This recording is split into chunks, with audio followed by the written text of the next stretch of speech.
All right. Well, are we ready then? Perfect. Well, you have joined us for Managing Change, and I like that this is part of OU Wellness's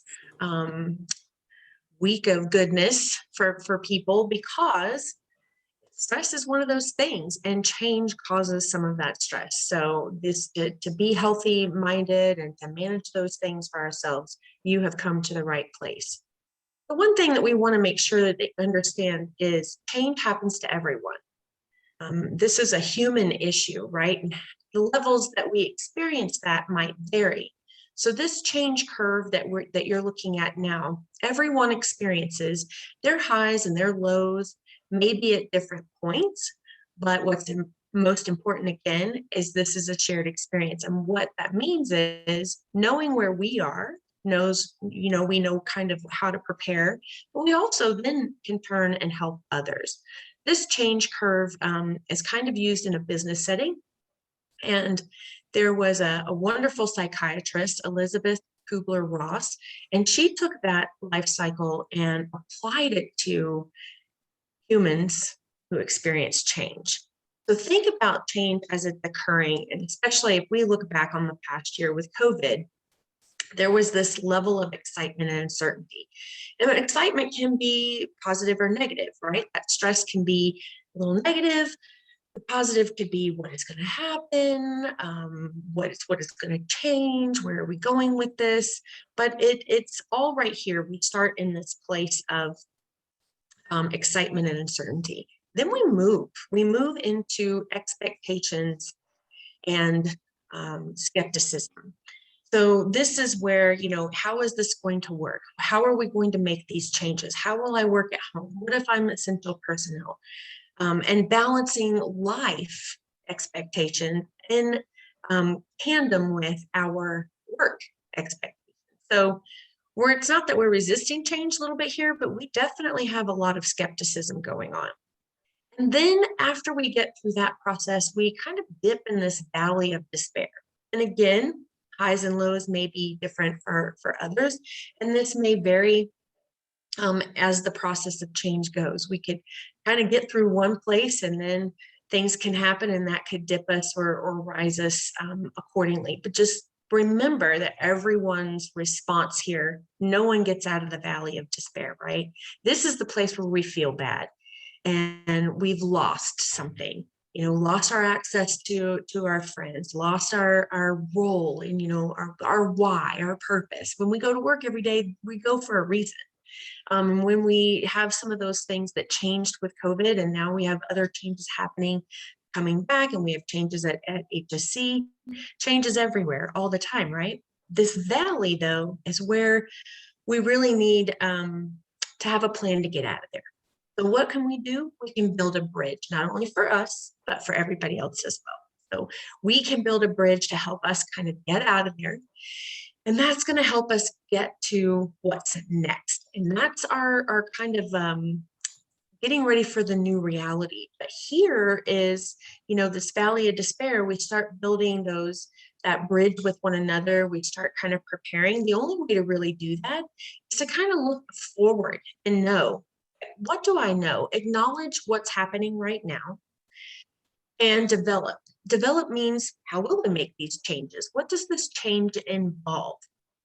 And then kind of recognizing, okay, well, here's what I already know. I continue to be this thriving employee. I might have to develop some things to manage this change. I might have to learn something new. I might have to do something different, but it's the doing part. Because when we get to the do, then we can get ready for really what's next. Now, what's important here is when we're on this curve is kind of thinking about our roles in the workplace. If you're a leader, places on this curve could be a little different. What's most important, though, is that we all kind of are tuned in with and looking around. If I was on Jeri's team, I know she would take care of me, and vice versa. Hey, Melanie, if I see you in this valley of despair where you're kind of frustrated or maybe burdened by all of this unknown, we would band together and help each other up out there. And that's what's really important about being in the workplace with one another, because we can collectively remind each other, hey, we still have a purpose. We're still going to do this. It's going to be different, but let's keep track of what we know. Let's develop what we don't so that we can feel more empowered. And then let's get busy on the doing so we can get ready for what's next. So what's next? Well, the only way to really get through things, and this is perfect for today, is we have to minimize and reduce that valley of despair. It's going to take some optimism. It's going to take some positivity. It's going to remind each other, taking care of each other again. We've got this. We can do this. Using that language of us together, we know we can get through it. Staying positive, and then reminding ourselves that we still really do have a purpose. It might be different. It might look different. It might feel different, but the bottom line is when we're at work, even if things are changing, we still have one another. We still have a team. We still have a mission and vision, and we have to keep doing that. How do we do that? Prioritizing that communication and checking in with one another. What do we know? What are we waiting on? Asking questions, engaging the team, and really trying to keep those lines of communication open and transparent. Taking control. More information we have, the more work we can do diligently with that acknowledgement and that doing and developing. That's part of taking control. And then ensuring that we are taking care of ourselves. You hear self-care all the time, right? And that's why it's a process. It's a way of living.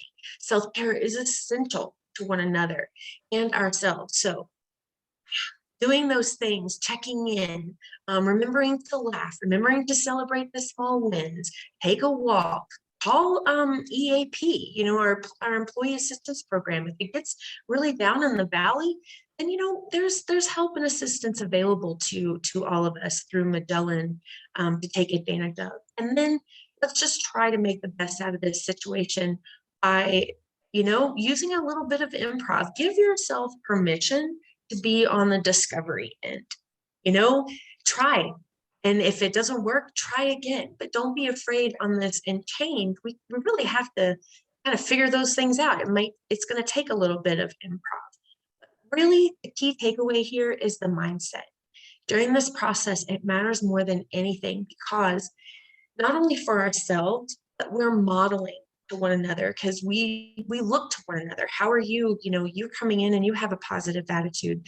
I might want to have a conversation with you, or paying attention to others if they are, again, kind of struggling and reaching out. That modeling is important to pay attention to when we're doing well, so we can celebrate that, keep that mindset going. But also, when we're challenged, we can support one another.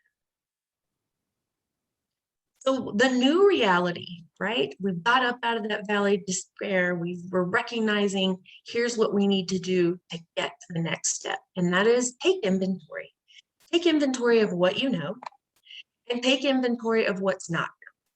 Because what the change is, that's what's really kind of gets the stress going, is this unknown and getting out of our comfort zone, because change kind of forces us to move out of that place of comfort, right?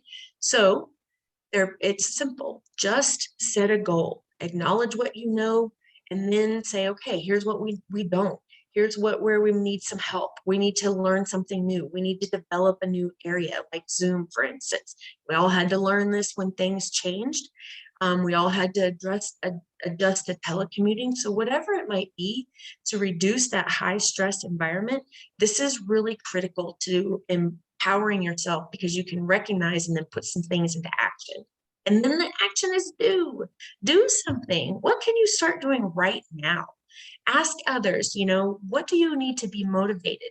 This is what I need when I come in. I need to know that I can rely on all of you. If I need support, I can reach out. But what can I do? So in those small steps, keep creating that change energy. As you do each one of these processes, you get more energized and less fatigued by the change that can bring us down a little bit. All right, so let's talk about this analogy. And I absolutely love it. It made it easier for me to be able to identify where I was stuck or can be stuck in change, or when someone else is stuck in change. This is an analogy that comes by from Dan and Chip Heath's book called Switch. It's a great book. So let me go ahead and explain this. This is a mahout, and a mahout is paired with an elephant. It's a person who's paired with an elephant while both of the elephant and the person is young. And the responsibility of the mahout is to take care of the elephants, to feed the elephant, to train the elephant. So they form a symbiotic relationship where they become one in working together and helping each other out and to travel through the environment.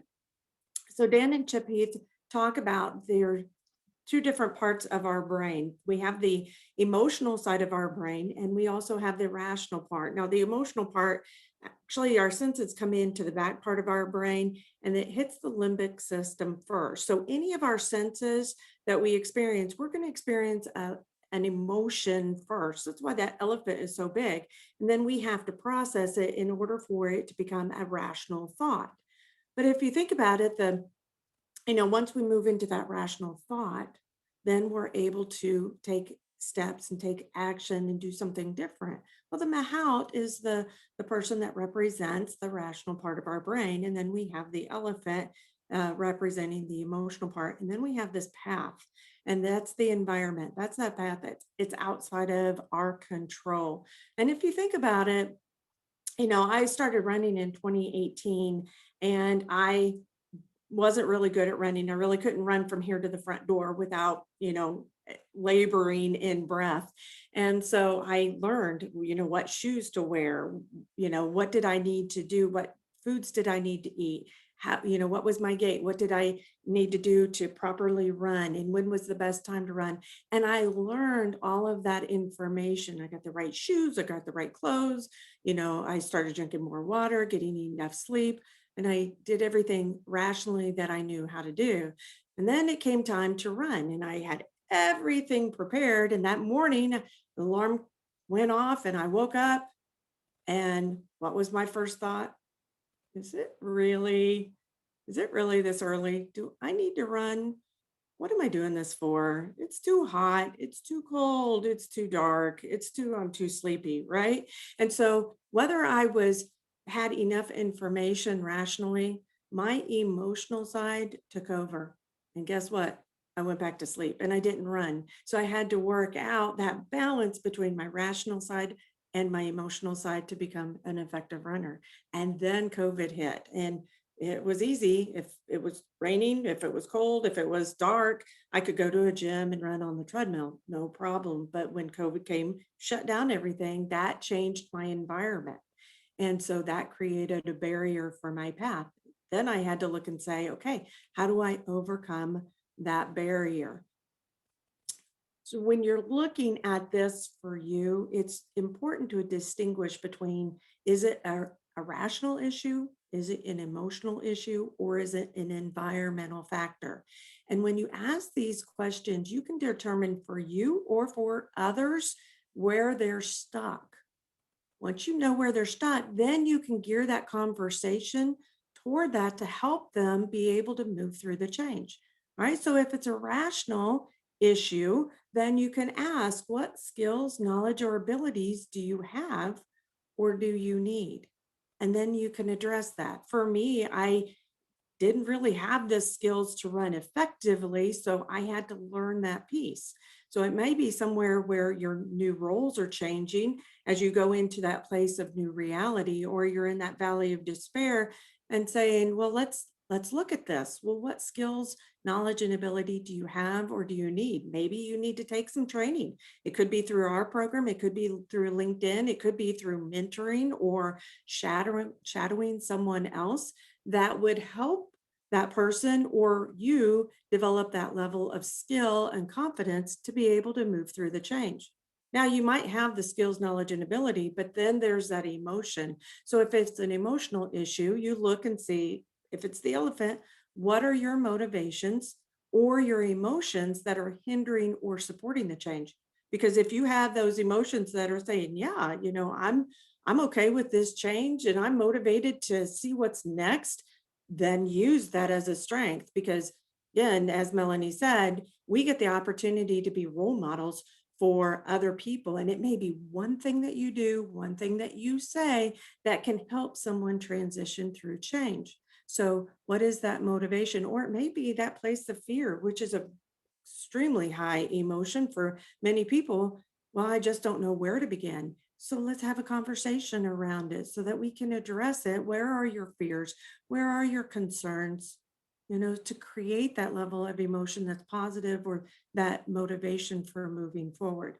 And then looking at it, may be if you have the skills, knowledge, and ability, you have the emotion, or you have this good, healthy emotions, but that environment has changed. And for many of us, our roles have changed, or they're planning to change, maybe even personally moving from the teleworking environment, going back into the workplace, which could create a new barrier now that you've learned how to manage your kids differently. You've learned how to manage in this environment. Now you've got to go back and create those new changes, which may be identified as barriers. So, what you're looking for here is, how do you make the right way the easiest way possible? And so that's a really good question to ask, and a way to explore those barriers. Then you can step out and say, this is no longer a barrier. We've overcome it, and we've overcome it together. And that's going to help people move through change more successfully. All right, so we put this in the notes page, and it's a handout, so that we're just going to cover a couple of them here for time's sake. But then you can go back and look at this, the notes page on this, and look and say, well, if I have the language to use, then I know how to have a conversation around this. So for changing that rational aspect, I want you to think about pointing to the destination. If you're working with your department, it's, what does that future end look like? What does that, identify what our goal is? For me, for running personally, it's I want to be able to run a half marathon. And I was working on and ran a few 5Ks, and I was doing really well at that. And then COVID hit. So then it came from that rational side down into, going back into an environmental factor. But that was my destination, is to run a half marathon. And so I set that in place, and then looked at to see how could I get there. And that's about creating those critical moves, that script. How are we going to reach our destination? So for you in the workplace, it may be, setting those critical moves, as into setting those clear routines. What are we going to do every day? And again, when you're going from the telework environment back into the workplace, your critical moves are going to shift. And so identifying what those critical moves look like, I'm going to have a clear routine. I'm going to have something in place that's going to create that motivation. So what is it? Script that move for you, and so that you're able to comfortably and confidently reach your destination. You can do this as well with your unit. Have conversations around it and set those goals in place so that you can obtain them. You can also identify what are the critical mission or the organizational goals. What's the mission critical for you to obtain, and to those goals to reach, and setting those in place as well. So thinking about it from a big scope into individually, what are you going to do to reach your destination? Setting your destination in a place that you can view it. If you set it so far out that you can't see it, then it's going to be hard to achieve. You get it out there far enough and you look at it, you're able to look at it and view it and head toward it. Then once you get there, then you can set a further destination out. So set those incrementally, and it's going to help you to obtain and keep into a rational space as you move forward. You can also, if you're managing that emotional side, shrink the change. This change, usually change doesn't come in small segments. It comes as an overwhelming chunk. Just as COVID, as moving in teleworking, moving back, it tends to be overwhelming. And when we feel overwhelmed, that's emotionally we get stuck. I'm not sure what to do. So shrink the change, make it manageable, just like shrinking and scripting those critical moves, having incremental goals that you can achieve, that your team can achieve. So setting those out, and it may be 2 weeks at a time, it may be a month out. All right. But then when you get there, celebrate and have that space that you can celebrate, because then when we're rewarding each other for meeting our goals, then I can look at the next goal. In the book, they call it a low level one win. And if you think about Super Mario Brothers, they had this first level. And if you've played the game for the very first time, you thought, oh, this first level is hard. You have to jump over these places, these pits, and you have to reach for medallions, and you have things falling after you have things chasing at you. Feels really chaotic. But then when you get to that level one win, you have that celebration, and there's confetti and there's jumping up and down, right? And you think, yeah, look how easy that was when you look back on it. We need to have this in the workplace. So if it is just having this moment in time where you celebrate and say, congratulations, and look what we've accomplished, and having that conversation, or it may be saying, yeah, let's bring drinks in. And that's not hard drinks, that's soft drinks, that's tea, that's water, whatever you do to celebrate, bringing it in and having that moment to celebrate with your team.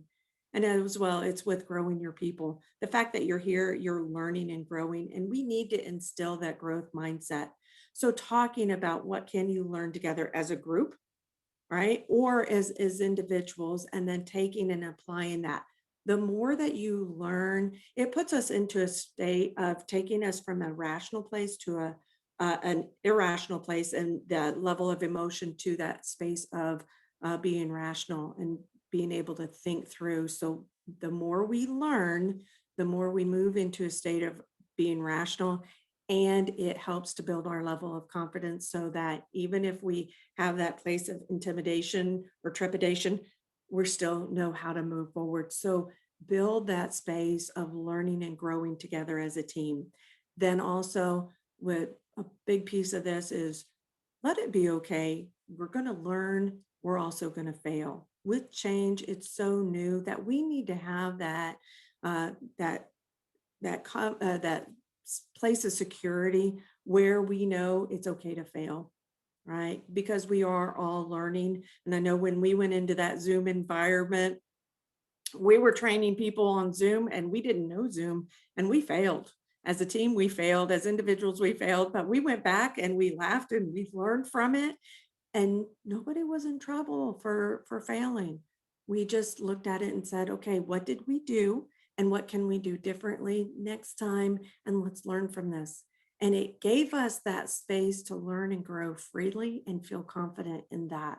So grow your people, grow and continue learning and coming through training. All right.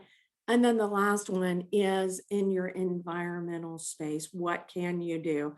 And the book talks about tweaking your environment, right? They talk about the um, self checkout. And if you remember self checkout, when first self checkout came and it was popular, nobody liked it. They did not want to stand in line. They didn't want to have machines staring at them. I don't know how to bag my own groceries.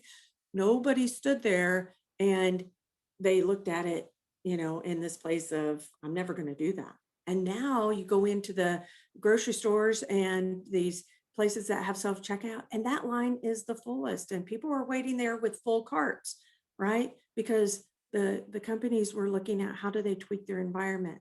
So I want you to think about how you tweak your own environment going back into the workplace. It may be, rearranging your setting.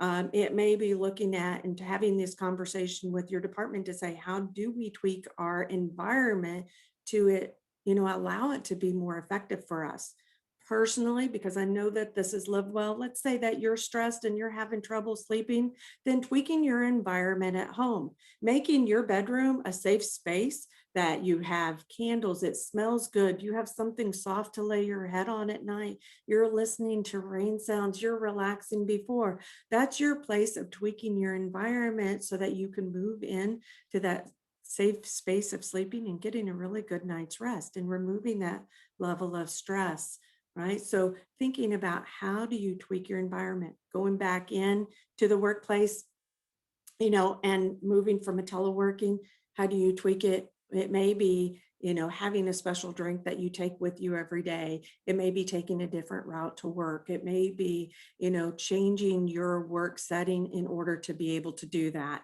And then the last one is rallying the herd. Be that behavior that you want to see, because people are paying attention to you. So every day you get the choice to choose your behavior. So choose it and then allow that to influence other people. It's really going to help you have that attitude and that mindset to manage through your day and create that energy that we need to be effective in managing change.